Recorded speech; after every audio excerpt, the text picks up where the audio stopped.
Crimson Desert is my most anticipated game of 2026, but not only that, it's probably my most anticipated in the last decade. This game has it all. Everything I've been looking for in an action adventure game, this game has it. But not only that, I've been doing my best not to see any clips. The most recent one here is the official combat and progression features overview. So I'm going to react. I'm going to check this out. May pause it a few times throughout. I'm going to do my best not to, but let's check this thing out. Let me know, what are your thoughts on Crimson Desert, especially if you've seen this video. Let me know down in the comments. Hello everyone, welcome back to another Crimson Desert Features overview video. Last time we took a closer look at Pywell, its characters, the stories within, and open world exploration. Today, we'll be shifting our attention to another important aspect of the game: combat and progression.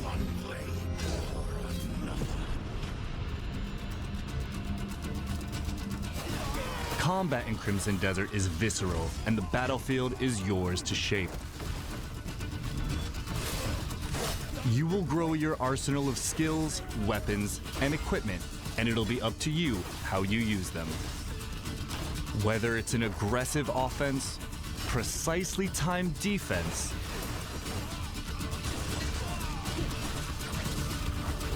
or even using your mounts and the environment to your advantage. Combat in Pywell is full of possibility. Homie's riding the bear. Wield a wide array of weapons from sword and shield, spears, great swords, axes, and various ranged weapons. Each weapon has its own advantages, so switch back and forth to the ones that best fit your style and the situation you're in. Ooh. Okay. Powerful weapon skills can be paired with hard-hitting, bare-handed hits and kicks, as well as a wide range of grapples to create seamless chains of attacks. Elemental enhancements further expand your options by empowering key abilities, allowing you to burn, freeze, and stun enemies. So combine weapons and chain skills the way you want and forge your own approach to combat. Wow.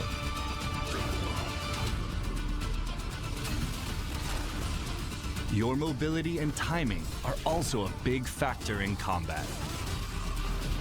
Slides, dodges, counters, and swings flow directly into attacks, keeping you mobile and relentless.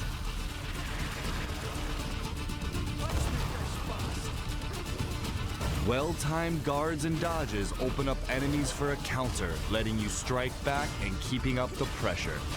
Are you guys feeling like the medieval mixed with, I don't even know, like I hate how every game that ninja style is like, it's like Sekiro. Like this game isn't, but like the wrestling elements with the magical elements mixed with the flying mechanics. It's like all over. It's like mixed with some Final Fantasy 16. And it's not even just Kliff. You have other players that you can play as. They're doing so much, man. They're doing so much. And like I said, I just really hope it all pulls through together. But this looks good.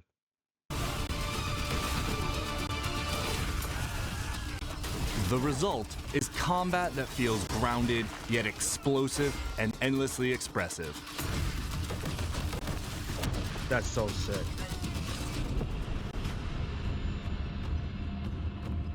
Of course, the skills you've just seen won't all be available from the start. If you've seen some of our previous gameplay videos, Kliff is usually shown at a much greater height of his power, wielding a wide range of devastating skills. But when you awaken in the aftermath of the Black Bear's assault at the start of your journey, you start from scratch with a more limited set of abilities and equipment. A core part of your journey in Pywell is the transformation from a survivor into a truly formidable Greymane, and you decide how that progression takes place. Like, I wonder if we have to play as the other characters in this game, or if we can just ride it out with Kliff like the whole time, or if you're forced for the for the story progression to then utilize the other players. So I mean, we'll see how that goes too. But at least they look like they're pretty decent characters.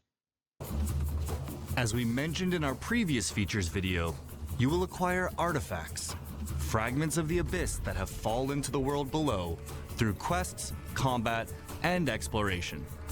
They lie at the end of many trials in the possession of powerful bosses and hidden across Pywell, including up in the abyss. Beautiful. Acquiring these artifacts will be crucial to your progression, as they enable you to increase core stats like health and stamina, unlock new skills for more skill chaining potential, and enhance existing ones, thereby increasing your combat and exploration capabilities. Some skills and upgrades cannot be obtained through artifacts alone and must be observed firsthand out in the world.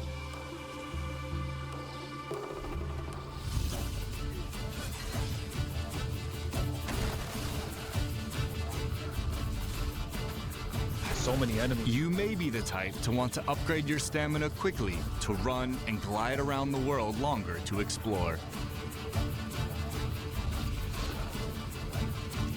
Or you may want to unlock and upgrade all the diverse grappling skills to continuously slam enemies into the ground.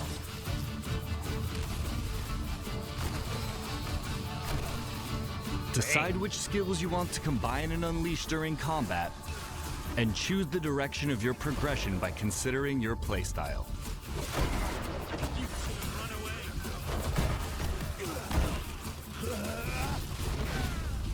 While learning and mastering your skills is important to winning battles, the equipment you bring to the battlefield can be just as crucial. As you travel across Pywell, you can buy, find, and craft the gear that gives you the edge in combat. The mighty blade tests the heart of its master.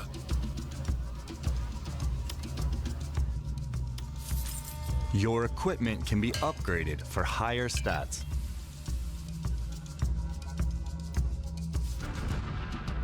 Materials for upgrading your weapons, armor, and equipment can be found in a wide range of ways. Through mining and hunting, defeating powerful bosses,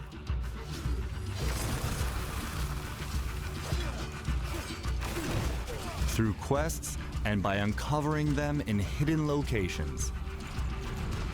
I'll say that a lot of times, mostly like in games like this, you don't want to upgrade your stuff too early because of the resources that you have. It seems like after you defeat big bosses, also we gain like new abilities, but we'll probably get good resources from them too. So, I mean, I think I may wait a while once I start playing this to actually start upgrading things and using material, but I mean, we'll see. You will also be able to customize equipment with extra stats and special effects.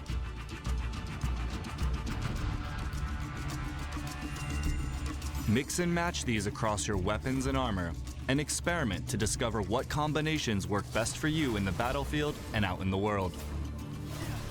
All of that preparation leads to your greatest tests. Across the continent of Pywell, fearsome bosses rule, waiting for your challenge.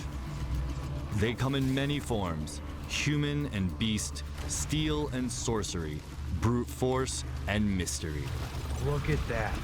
They'll test your limits in different ways. At the end of these hard-fought encounters, special rewards await. Some equipment earned from bosses can even grant access to their signature abilities, or grant unique effects and bonuses. So build on the strength you gain through each victory. Take down these threats of Pywell and prove yourself a true Greymane. That brings us to the end of this features overview video. We hope you look forward to Crimson Desert's combat and your progression journey as you explore and fight across Pywell. Thanks for watching, and we'll see you in our next and final features overview video.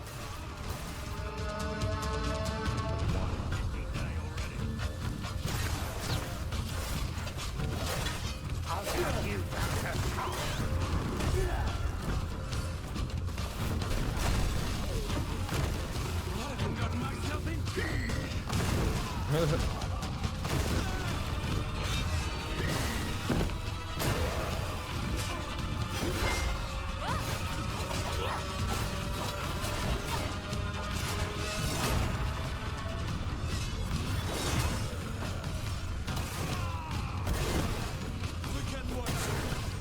where you went wrong.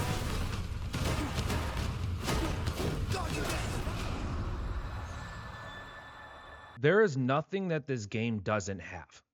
I just hope it plays well.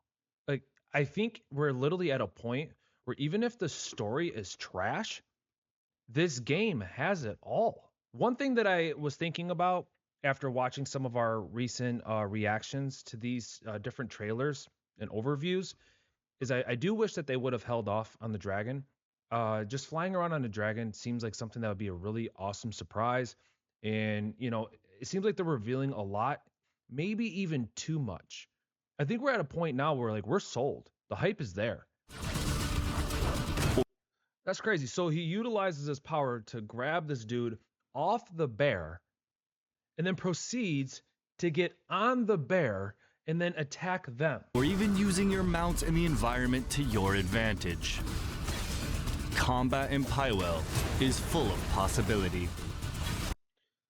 But there is a lot of enemies that we're also taking on all at the same time. So I just hope that doesn't get too annoying. And I'm interested to see the various smaller enemies that we encounter. This was really good. And noting that we can progress how we decide. Once again, there are the 3 characters that they've shown.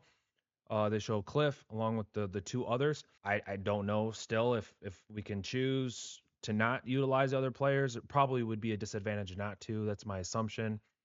And they're probably integrated somehow in the story. Part of the gray mains is what it seems.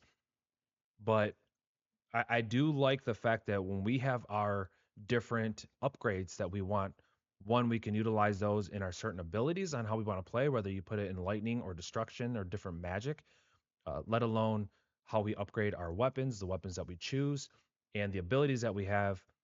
I think that there's a lot here. It's literally like if I could make a video game, this is what I wish I could create.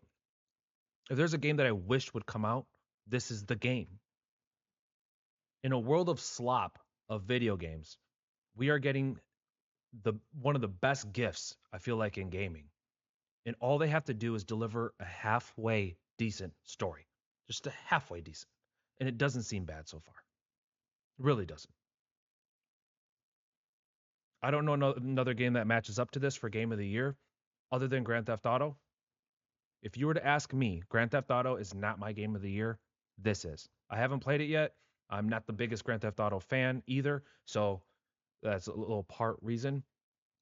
But if you were to ask me, like, what is my game of the year without playing anything, mine is this. It is Crimson Desert. It is almost like unmatched to me. I like games that have a medieval aesthetic and lore, and they have that, but they also give us this ability to be like a ninja, but then be badass and use grappling magic and wrestling moves all at the same time. And the flight ability tells me how big this world is, to include even flying on dragons. Like, what are we doing? This game needs to release. This game needs to release. This is one of them that I think I wish if I had the extra funds on the side, this is probably one of them games that I think I should have a collector's edition for. What are your thoughts just in general? I really want to hear from you. Please leave a comment down below. What are your thoughts after seeing this, man? Are you literally as hype as I am? And I'm not faking this. I'm not trying to do this for the views. I'm not. When I tell you, like, this is my dream game. I love Zelda. Zelda is probably my favorite franchise ever. But this just like takes it way up to a whole nother level for me. It really does. This looks like a game that's finally worth the price tag that whatever it releases at. This is one of them games that could release at $100. I hate to say it, but to me, I could see the value in it to be able to pay for that. That's not what I probably shouldn't say things like that, 'cause I don't want to pay $100 for games. but you get what I'm saying. The value, it seems like, is going to match the money that we're going to be paying for this. I believe it's a $60-$70 game, but there is a deluxe edition, and then they also have the collector's edition, which looks pretty awesome. But on that note, you guys click on the screen. That'll take you to more videos here at B Sparks Gaming, especially for Crimson Desert. Make sure you subscribe if you're new here, and hit that like button. It helps out the channel a ton. And yeah, click on the screen. Catch you guys in the next video. This was awesome. Later.